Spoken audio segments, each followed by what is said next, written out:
విద్యా వినయ సంపన్నే బ్రాహ్మణే కవిహసిని శృణి చైవ స్వపాకే చ పండిత సమదర్శన.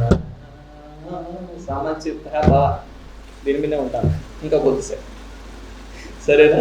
ఎందుకు చెప్తానంటే పూర్ణంగా మీరు వంట పట్టించుకోండి. ఏదో ఒక వెలుతుతో చెప్తున్నాను ఈ ఉపన్యాసం. ఎందుకో తెలుసా? ఏదైనా ఒక పని చేస్తే ఆ లాభం మనకు వంట పట్టాలి. ఏదైనా ఒక కార్యం చేస్తే ఆ కార్యానికి సంబంధించినటువంటి సత్ఫలితం. ఇప్పుడు మనం భోంచేస్తాం, నువ్వు 2 బ్యాగుల రైస్ తిన్నా నేను కడుపు నిండను అని కనుక కడుపు మాట్లాడితే నువ్వు తినే అవసరమే లేదు. సరే, నువ్వు ఎంత తిన్నా తిన్నుడే పనిగా పెట్టుకో, పొట్ట మాత్రం నిండకపోతే తింటాడు ఎవడైనా? అందోపిన ప్రవర్తతే. సరేనా? ప్రయోజనం లేకపోతే కనుక ఇంత జ్ఞాన వైభవాన్ని తెలుసుకుంటున్నామంటే కేవలం మనం రేపటి నుంచి ఇది 2023 కనుక 2023 కనుక మనం చేంజ్డ్ బీయింగ్స్ అయి ఉండాలి. ప్రతి క్షణం మన లోపల మార్పే. చూపులో మార్పు, మనస్సులో మార్పు, వెనుగుడిలో మార్పు, హృదయంలో మార్పు, నడకలో మార్పు, జీవితంలో మార్పు, సాధనలో మార్పు, అధ్యయనంలో మార్పు, నామంలో మార్పు, భగవంతుని ఆరాధించే గుణంలో మార్పు, భగవంతుని అర్థం చేసుకునే కోణంలో మార్పు. సరేనా? ఇంత ఒక పరివర్తన మనకి ఈ ప్రపంచంలో రావాలి అంటే సమచిత్తం రావాలి. అక్కడ స్వామి చెప్తున్నాడు, విద్యా వినయ సంపన్నే బ్రాహ్మణే గవిహస్తినే. విద్య ప్లస్ వినయం కలిగినటువంటి ఆ సంపద కలిగినటువంటి బ్రాహ్మణుడు. గవి అంటే గోవు, ఆ గోవుని. అస్థి అంటే ఏనుగు, ఈ ఏనుగుని. శుని అంటే కుక్క.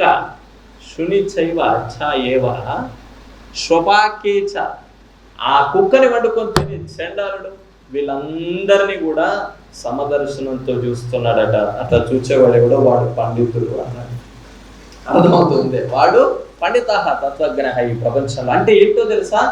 విద్యా వినయ సంపన్నులు కలిగినటువంటి సంపద కలిగినటువంటి ఒక బ్రాహ్మణుడిని ఎట్లాగైతే చూస్తాడో, ఒక గోవుని ఎట్లాగైతే చూస్తాడో, ఏనుగును కూడా అట్లాగే చూస్తాడట. అంటే ఏంటి? విద్యా వినయం కలిగినటువంటి ఈ బ్రాహ్మణుడు, ఈ గోవు, ఈ 2 సత్వగుణ ప్రధానం. ఇవన్నీ సత్వగుణ ప్రధానం. దీన్ని ఎట్లా దర్శిస్తూ ఉన్నాడో పండితుడు. దాని తర్వాత ఏనుగు అస్థి. ఏనుగేంటి? రజోగుణ ప్రధానం. మదపుటేనుగు మదమెత్తుపోయి ప్రకాశిస్తూ ఉంది, వెలిగిపోతూ ఉంది, ఆడుతూ ఉంది. అటువంటి ఏనుగుని కూడా సమంగా చూస్తున్నాడట. కుక్క ఏమన్నా గడ్డి తింటది, పాలిస్తుంది. కుక్క ఏం తింటుందో చెప్పడానికి అవకాశం లేదు, చండాలం. సరేనా? ఏదో తింటూ ఉంటుంది. అటువంటి కుక్కని కూడా సమంగా చూస్తాడు. ఆ కుక్కని చంపి తినే చండాలుని కూడా సమంగా చూస్తాడు. ఎవరో తెలుసా? పండిత తత్వజ్ఞ.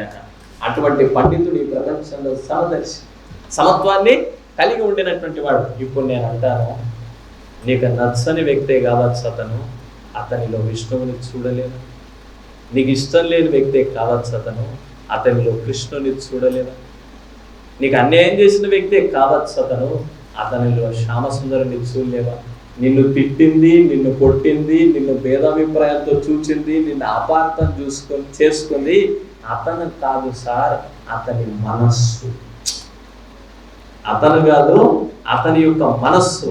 అతని మనస్సులో ఏ భావజాలం అయితే ఉండకూడదు ఉందో అది నిన్ను అపార్థం చేసుకుంది. అర్థమవుతూ ఉందే? కానీ అతడు ఆ భావజాలం కాదు. ఎందుకో తెలుసా? అతడు ఎవరు? ఏక విష్ణువు వర్తతే. అతని లోపల ప్రవర్తించేటటువంటి సత్యం, జ్ఞానం, అనంతం బ్రహ్మ. అతను భగవంతుడే కానీ రెండోది కాదు. అర్థమవుతూ ఉందే? విద్యా వినయ సంపన్నం కలిగినటువంటి ఆ బ్రాహ్మణుడు కదలడానికి ఈ విష్ణువు ఆధారం. ఇంకా వచ్చేసేయండి, వినండి జాగ్రత్తగా. గడ్డి తిని పాలించేటటువంటి ఆవు కదలడానికి ఈ విష్ణువు ఆధారం. ఎంతో 1 ఎకరా చెరుకు గడల్ని నమిలి మింగేసేటటువంటి రజోగుణం కలిగిన ఆ ఏనుగు కదలడానికి ఇతను ఆధారం. ఆ కుక్క కదలడానికి, ఆ కుక్కని తినేటటువంటి వాడు కూడా కదలడానికి ఆధారమైనటువంటి వాడు ఇతను సార్ ఈ ప్రపంచం. కనుక సమదర్శనం ఈ ప్రపంచంలో మనకు అలవడాలి, విషమ దర్శనం కాదు. ఎందుకో తెలుసా? ఆ ఉండేదంతా తానే. నువ్వు లేనిది చూస్తానంటే నీకు సత్యం ఎట్లా అర్థం అవుతుంది? అక్కడ ఉంది త్రాడు, నేను పామును చూస్తున్నా, ఇంకా నీకు త్రాడు తెలియదు. సరేనా? ఇది రజ్జు సర్ప భ్రాంతి. ఎంతకాలం అయితే సర్పాన్ని చూడడానికి నువ్వు అలవాటు పడి సర్పాన్ని చూస్తున్నావో అంతకాలం నీకు తాడు అర్థం కాదు. సర్పాన్ని చూస్తున్నావు కనుక యాతన దూరంగా. సరేనా? పామును చూస్తున్నా రా అని అనగలవా? శాంతాకారం భుజగశయనం ఈయన, మనం అశాంతాకారం భుజగ దర్శనం. ఈయన పాముల మీద భుజగ శయనం అంటే, భుజగం అంటే పాము, భుజగం మీద పడుకున్న ఈయన శాంతాకారుడే. శాంతాకారం భుజగ శయనం సురేశం విశ్వాధారం గగన సదృశం, ఇది కదా విషయం. అయితే ఈయన శాంతాకారుడు. మనం భుజగం మీద పడుకోవాల్సిన అవసరం లేదు. అల్లంత దూరాన భుజగం పాము పోతుందంటే అమ్మ అశాంతకారం అయిపోతుంది. హృదయం అంతా ఆవేదనే. పాము ఎక్కడుందో ఏందో ఏం లేదు. ఈ డోర్ అంతా లాక్ చేసి ఇగో ఇందులో 4 పాములు ఉన్నాయని చెప్పాను అంతే. ఇంకా పాములే ఉంటాయి, నేనే ఉంటాను, మీరెవరు ఉండరు. ఎందుకో తెలుసా? పాములు లేవని నాకు తెలుసు కనుక, జ్ఞానం కనుక అర్థమవుతుంది. మళ్ళీ నెక్స్ట్ వీక్ అర్థమవుతుంది. నెక్స్ట్ ఏంటి చెప్పండి ఏంటి? ఏమీ లేదు. మీరు నెక్స్ట్ అన్నారా, నెక్స్ట్ వీక్ రానే రామంటారా? అర్థమవుతుంది. కనుక పాముని చూసే బుద్ధి మనకొద్దు, త్రాడును చూసే బుద్ధి ముద్దు మీ భాషలో చెప్పాలంటే. ఆ త్రాడు ఏంటి? సత్య దర్శనం. కనుక వీళ్ళందరిలో రాగద్వేషాలు ఉన్నాయి, ఈప్సితాలు ఉన్నాయి, ఈర్ష ఉంది, క్రౌర్యం ఉంది, హింస ఉంది. వీడు వచ్చిన తర్వాత అట్లా జరిగింది, వీడు ఇట్లా ఉండడం వల్ల ఇట్లా జరుగుతూ ఉంది, ఇది ఇట్లా అయిపోయింది, అదట్లా అయిపోయింది. ఇదంతా చెండాలం. ఎందుకో తెలుసా? జరిగేదాన్ని నువ్వేం ఆపలేవు. సరి ప్రపంచంలో సునామీ వస్తుంది, ఏం ఆపుతారు? నేనున్నాను, మీరున్నారు, గవర్నమెంట్ ఉంది, పోలీస్ అధికారులు ఉన్నారు, అందరు ఉన్నారు. పోయి సునామీని ఏమన్నా ఆపేస్తామా? అట్లా జరిగేదాన్ని ఈ ప్రపంచంలో నువ్వు ఏమీ ఆపలేవు. సరేనా? కనుక నువ్వేం చేయాలి తరించాలంటే, త్వయి శిష్య శరీరే మయి గురు శరీరే అన్యత్ర దేవదత్త శరీరే ఏకః విష్ణువు వర్తతే అనబడుతుంది. నువ్వు దాన్ని సమచిత్తంతో దర్శించాలంటే బాగా అర్థం చేసుకోండి ఈరోజు. సరేనా? ఇది సమత్వం.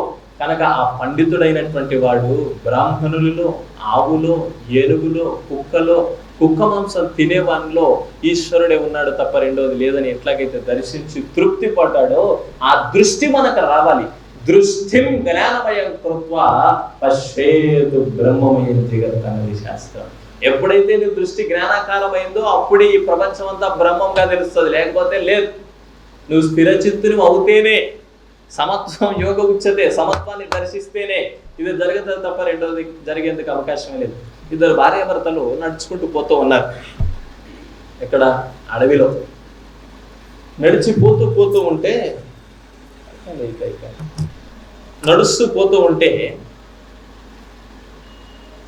వాళ్ళు పాప మంచి వైరాగ్యంతో పోతున్నారు.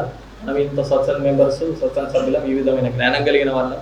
ఇంకా ఈ ప్రపంచంలో ఇట్లాగే ఉంటే కాలం అంతా ఖర్చు అయిపోతుంది, తరించేందుకు అవకాశం లేకుండా పోయింది, ఒక కండిసివ్ అట్మాస్ఫియరే లేకుండా పోయింది మనకి జీవితం, ఇదంతా వ్యర్థం, అది ఇది అని చెప్పేసి వదిలేశారు.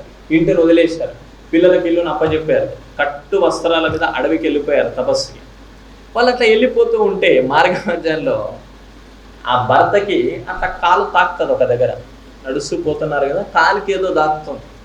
ఏం దాక్కుతుంది అని చూస్తే అంత బంగారు నగలు కలిగినటువంటి ఒక ముళ్ళు. సరేనా? బంగారు నగలతో నిండినటువంటి ఒక ప్యాకేజీ, ఒక ముళ్ళు అట్లా దొరికింది. వెంటనే ఈ భర్త దాన్ని చూచి, ఒరే ఇది బంగారం, ఇది అసలు దీన్ని చూచినామనే చూపుని కాజేస్తుంది ఇది. సరేనా? దీన్ని చూడడం వెంటనే ప్రపంచంలో ఆకర్షణ అంతా ఇటే మల్లుతుంది అని చెప్పేసి ఆ బంగారాన్ని అట్లాగే కొద్దిగా చెట్టు పక్కనగా జరిపి దానిపైన కాలుతో అట్లా మట్టి దులుపుతూ అట్లా వేస్తాడు. భార్య చూస్తుంది. సరేనా? ఇతను భార్య కనుక బంగారాన్ని చూస్తే మళ్ళీ వాటిని ఇంటికి పట్టుకుపోదాం, మళ్ళీ ఇంటికి పోదాం, అక్కడే ఉందామని అంటుందేమో అనే అభిప్రాయం చేత వీడు దాన్ని కాలుతో దాన్ని మొత్తం మట్టి కప్పేసి దాన్ని అట్లా పెడతాడు. భార్య చూస్తుంది. భర్త ఏది తెలియకుండా చేసినా దాన్ని తెలుసుకునే వ్యక్తి పేరు భార్య. సరేనా? వేదాంతమే కాకుండా ఇవి కూడా చెప్తే మీరు సంతోషపడతారని సబ్జెక్ట్ నాలెడ్జ్ ఇదంతా ఆబ్జెక్ట్ అయినప్పటికీ. ఓకే. అయితే భార్య వీడు అట్లా తోస్తూ మట్టి కప్పుతూ ఉంటే, చెప్పండి ఏంటి అది అంటే, ఏం లేదు నిమ్మకాయలు పడ్డాయి అంటాడు. అర్థమవుతూ ఉందే. ఆవిడంటే తీసుకో నిమ్మరసం తీసుకొని తాగుతాం అడవిలో. అర్థమవుతుంది. అతను ఇంకా అది ఇది మేనేజ్ చేస్తాడు. ఆవిడ ఒక్కసారి తీస్తే ఒక్కసారి చెప్తాడు, కనిపిస్తుంది ఆవిడకి, ఏం లేదు ఎవరిదో పాపం బంగారం ఇక్కడ పడిపోయింది, దాన్ని చూచాను నేను, నా మనస్సు కాస్త చెలించింది, నీది కూడా చెలిస్తే చలం ప్లస్ చలం ఈక్వల్ టు చెంచలం. సరేనా? ఇంకా చెంచలం అయిపోయి మళ్ళీ ఇంటి బాట పడతామేమో, సత్యం అర్థం కాదేమో, ఇంకా జీవితం అన్యాయం అయిపోతుందేమో అని నేను అట్లా మట్టితో బంగారాన్ని కప్పానండి అంటుంది. కానీ భార్య సామాన్యమైంది కాదు, జ్ఞానం కలిగింది. ఆవిడ ఏం మాట్లాడుతుందంటే, ఏమంటే ఇంత విన్నాం, శృతి మందిరంలో 100 గంటలు విన్నాం, 100 ఉపన్యాసాలు విన్నాం, ఇంత జ్ఞానం మనకు కలిగిపోయింది కదా, ఇంకా మీకు బంగారానికి మట్టికి తేడా తెలుస్తుందా? అద్భుతమైన విషయం, అద్భుతమైన విషయం. ఏంటో తెలుసా? సమలోష్టాశ్మ కాంచన. ఏ అర్జున, సమలోష్ట సమహ లోష్ట అశ్మ కాంచన. బంగారానికి, వెండికి, మట్టి గడ్డకి, జ్ఞానికి తేడా ఎక్కడ తెలుస్తుందయ్యా అంటాడు. అర్థమవుతుంది. ఇతను అట్లా కప్పుతున్నాడు. మట్టి బంగారం రెండుగా తెలిసేందుకు అవకాశమే లేదు. ఎందుకో తెలుసా? మట్టి మట్టిగా ఉండడానికి ఆధారమైన వాడు తాను, బంగారం బంగారంగా ఉండడానికి ఆధారమైన వాడు తా. కనుక తనను దర్శించేటటువంటి బుద్ధికి ఈ ప్రపంచంలో ఏవి కూడా దర్శనీయం కావు. ఎందుకు తెలుసా? ఇట్లా చూస్తే ఒకరు చిన్న, ఒకరు పెద్ద, ఈయన ఇందులో పెద్ద, ఆయన అందు పెద్ద, ఈయన చిట్లాడు, ఈయన అట్లా, ఇది జరుగుతూ ఉంటుంది. ఒక 30-40 వేల అడుగుల మీద ఏరోప్లేన్ అట్లా ఫ్లైట్ ప్రయాణం చేస్తూ ఉంటే ఈ ఆదిలాబాద్ అంతా ఒక బెడ్షీట్ లాగా కనిపిస్తుంది. సరే, అంత 20,000 అడుగుల ఎత్తులో మనం ప్రయాణం చేస్తూ ఉంటే ఫ్లైట్లో ఇదంతా ఎట్లా కనిపిస్తుంది? ఇది మన కార్పెట్ లాగే కనిపిస్తుంది. ఎందుకో తెలుసా? ఇందులో మిట్ట పొలాలు ఉన్నాయి, ఎత్తు ఉంది, లోతు ఉంది, అనేక రకాల బిల్డింగ్స్ ఉన్నాయి, విచిత్రాలు ఉన్నాయి, కానీ తనకు ఒకే విధంగా కనిపిస్తాయి. ఎందుకో తెలుసా? జ్ఞాని వీటన్నిటికీ అంత ఎత్తులో ఉన్నాడు కనుక, అంత ఎత్తులో ప్రయాణం చేస్తున్నాడు గనకనే, ఆ ఎత్తులో ఉండి ఇక్కడ దర్శిస్తున్నాడు గనకనే ఆ ఎత్తుకి ఇదంతా లెవెల్గా కనిపిస్తుంది. ఆ స్థాయికి మనం సమత్వంలో ఎదిగితే అప్పుడు యోగ ఉచ్యతే. అది సర్వత్ర అంతటా త్వం నీవు సమచిత్త. చిత్తం అంటే ఇంకా చిత్తం కదా, అంతఃకరణ మనస్సు సమహ సమంగా ఉండి భవ. అట్లా గనక ఉంటే వాంఛస్యతి వాంఛస్య చిర యది విష్ణుత్వం. ఇంకా నువ్వు విష్ణుత్వాన్ని పొందాలనుకుంటున్నావు కదా, ఈ సమచిత్తం కనుక నీకు ఏర్పడితే సరిపోతూ ఉంది. ఎందుకో తెలుసా? యస్య ద్వైతం న విచ్యతే. జాగ్రత్త పెట్టుకో. యస్య ద్వైతం న విచ్యతే. ఎక్కడైతే ద్వైతం తెలిసిస్తూ ఉందో అక్కడే భేదం గోచరిస్తూ ఉంది. ఇతను అతను, పెద్ద చిన్న తేడా వీటన్నిటిలో సమత్వం లేకుండా ఉంది.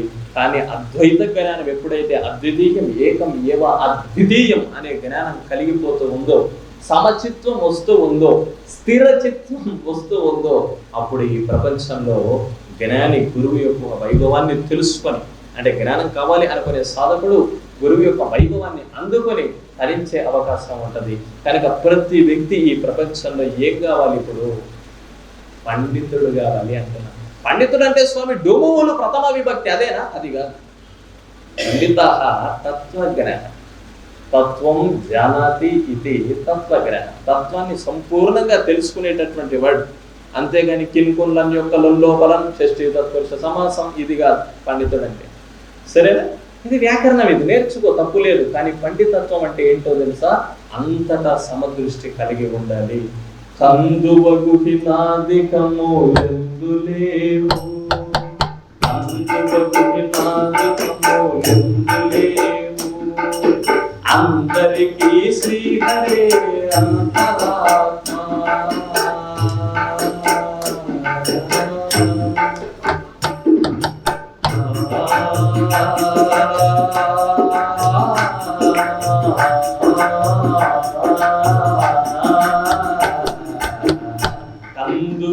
కందువగుహినాదికము ఎందులేవు, అందరికీ శ్రీహరే అంతరాత్మ.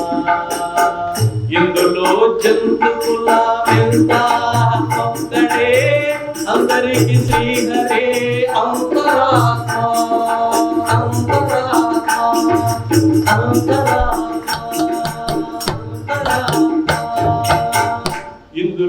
జంతువుల ఒక్కడే అందరికి శ్రీహరే అంతరాత్మ అంతరాత్మ వందనామల వందనామాపురే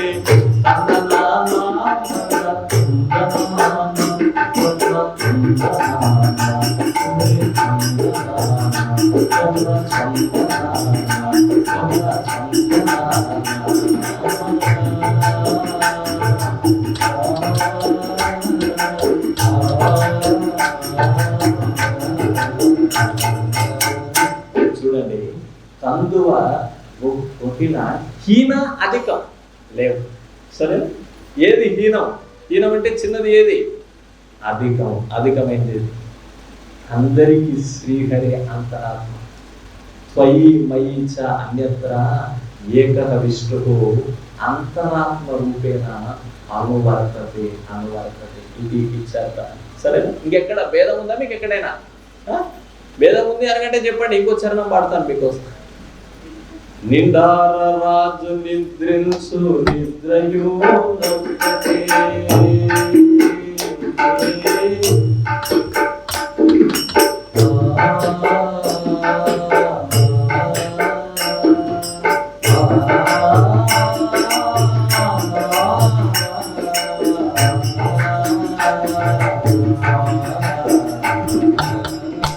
నిండార రాజు నిద్రించు నిద్రయు నిండార రాజు నిద్రించు నిద్రయు నొక్కటే అండనే బంటులిద్ర సదయనొక్కటే జటాలు నుండేటి సరి భూమి ఒక్కటే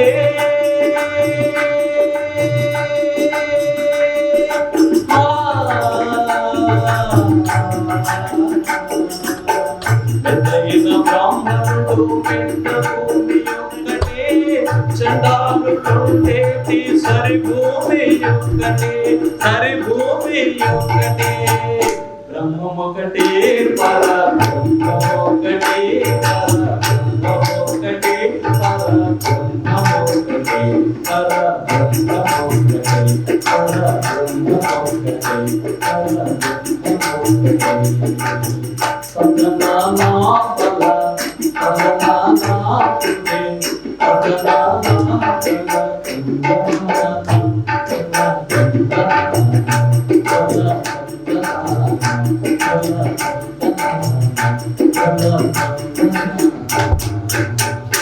क्या बात है. మెండైన బ్రాహ్మణుడు ఉండే మెట్ట భూమి ఒకటే, నిండార రాజు నిద్రించి ఉన్నది కూడా ఒకటే. ఇప్పుడు నిద్రపోయిన తర్వాత వాడు రాజైనా బిచ్చగాడైనా పడుకునే పద్ధతిలోనే తేడా కానీ నిద్రలో తేడా లేదు. సుషుప్తి కానీ సకలే విలేనే. సరేనా?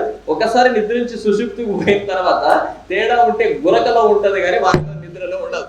సరే, ఎంతసారి ఇది బెండు? 2,50,000. ఎందుకని? కన్నీళ్ళు గార్చడానికి. సరేనా? మీకు అనేక సార్లు చెప్పుకుంటాను నేను. ఎందుకనో తెలుసా?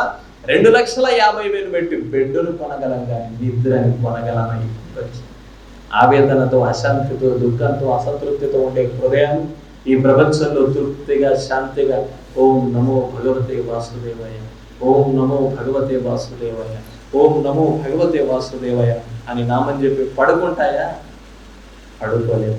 కనుక ఎవరినైనా ఈ ప్రపంచంలో సమత్వంతో చూడాలి. ఇప్పుడు చెప్పండి, అన్నమాచార్యులు ఎవరు? ఈ పాట రాసింది ఆయన. ఇది కనుక శంకరులు కనుక రచించుంటే మనం అభిప్రాయపడే అవసరమే లేదు. ఈ సద్వైతిన్ అన్నమాచార్య ఇది రాశాడు కదా, ఇది రాశాడు కదా అన్నమాచార్య, రాయలేదా? రచించారు. అల్లపాక అన్నమాచార్య స్వామి ఇది రాశాడంటే నేను అడుగుతున్నా మిమ్మల్ని, తెలిసి రాశాడా తెలియక రాశాడా? తెలిసే రాశాడు. ఏమని రాశాడు? బ్రహ్మమొకటే పరబ్రహ్మమొకటే పరబ్రహ్మమొకటే పరబ్రహ్మమొకటే. ఈ బ్రహ్మమంతా ఒకటే. ఏ బ్రహ్మం స్వామీజీ? ఎవరి లోపల ఉంది? ఎవరి లోపల ఉన్నా సరే. నిండార రాజు నిద్రించు నిద్రయు ఒక్కటే అండనే బంటనే బ్రదయునొక్కటి పువ్వులు జంతువులొక్కటి బ్రహ్మమొకటి పర బ్రహ్మమొకటి పర బ్రహ్మమొకటి పర బ్రహ్మమొకటి పరబ్రహ్మతత్వం ఒక్కటే గాని రెండు కాదు అని అతడు సత్యాన్ని ఆవిష్కరించినటువంటి అన్నమయ్య అద్వైతి సాయి ప్రదర్శన. సరేనా? ఆయన భక్తుడు అయి ఉండొచ్చు. చాలా మంది అనుకుంటారు అన్నమాచార్యుడు ద్వైత, విశిష్టాద్వైత, అద్వైత. ఇంక పాటిన తర్వాత రచించింది ఆయన అయినప్పుడు ఆయన అద్వైత తప్ప రెండోది అయ్యేందుకు అవకాశం లేదు. ఎందుకో తెలుసా? ఈశ్వరానుగ్రహాదేవ. సరే, వెంకటేశ్వరానుగ్రహాదేవ పుంసాం అద్వైత వాసన శాస్త్రం. ఇప్పుడు ఏం చెప్తారు మీరు? ఈశ్వరానుగ్రహాదేవ వెంకటేశ్వరానుగ్రహదేవ పుంసాం అద్వైత వాసన. సార్, ఈ ప్రపంచంలో ఎవరికైనా అద్వైత వాసన రావాలి అంటే ఊరికే రాదు. భగవంతుని యొక్క ఈశ్వరుని యొక్క అనుగ్రహం ఉంటే తప్ప. మొదట ఆయన భక్తుడిగా ఉంటాడు. ఆ భక్తుని యొక్క అలౌకిక కర్మకి పుణ్య ఫలితం దయ. భగవంతుడు ఆ దయని వదులుతాడు. స్వామి, ఆ భగవంతుని యొక్క దయే అద్వైత వాసనగా బుద్ధిలో చేరి తరించిపోయాడంతే, ఇంకేం లేదు. కనుక భవ సమచిత్త, ఎప్పుడు కూడా మనిషికి సమచిత్తం ఉండాలి. సింపుల్గా అట్లా కంక్లూడ్ చేస్తున్నాను ఈ శ్లోకం చూడండి. త్వయి నీలో, మయి నాలో, అన్యత్ర అందరిలో ఒకే విష్ణు ఉన్నాడు. ఈ సత్యాన్ని గురువు బోధిస్తున్నాడు. ఈ సత్యాన్ని మనం మంట పట్టించుకోవాలి. ఇది అర్థం కాకుండా గురువు చెప్పేది అర్థం కావడం లేదని వ్యర్థం కుప్యసి మయ్య అసహిష్ణువు. ఇంకా గురువు మీదకి నువ్వు అసహనాన్ని ప్రకటించడానికి ఆస్కారం లేదు. ఇదిగో విష్ణుత్వాన్ని కావాలి అంటావా? భవ సమచిత్తం. నీకు ఎప్పుడు కూడా సమచిత్తం ఉండాలి, విషమత్వం ఉండకూడదు. కనుక ప్రతిరోజు ప్రతి క్షణం ఇంకా నేను జాగ్రత్త అవస్థలో మేలుకొని ఉన్నంతసేపు నా మనస్సు అన్నిటిలో, అందరిలో, అన్ని కాలాలలో ఆల్వేస్ పరమేశ్వరుని చూస్తుంది, కానీ రెండో దాన్ని చూడదు. అయితే స్వామిది ఇట్లా చూస్తే ఏమవుతుందో తెలుసా? ఇంకా అప్పుడు నీకు శత్రువు లేడు, మిత్రువు లేడు, బంధువు లేడు, పుత్రువు లేడు. కమా నెక్స్ట్ శ్లోక. శత్రువు మిత్రే పుత్రే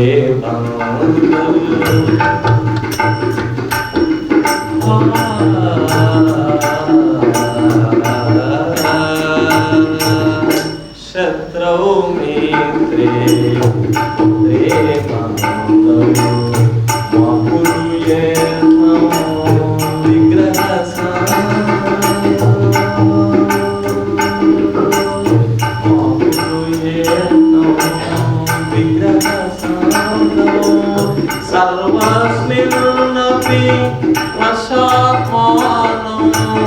సర్వస్మిన్ అపి వశాత్మానో సర్వతో సర్వతో వేదజ్ఞానో భజ గోవిందం భజ గోవిందం గోవిందం భజ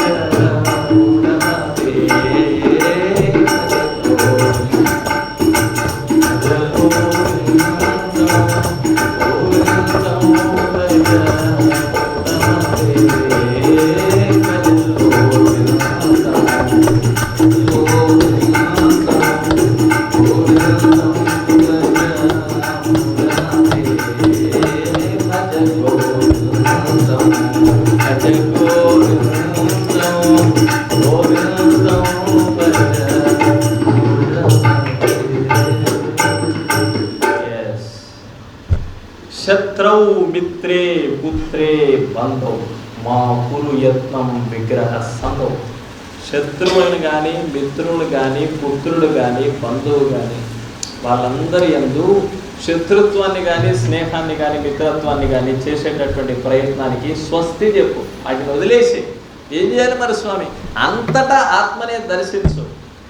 అజ్ఞానంతో పుట్టినటువంటి ఈ భేదాన్ని గట్టిగా చెప్పాలి అంటే, భేదం అనేది అభిప్రాయం ఉండేది బుద్ధిలో. కనుక ఈ భేద బుద్ధిని తొలగించేసేసి అంటాడు.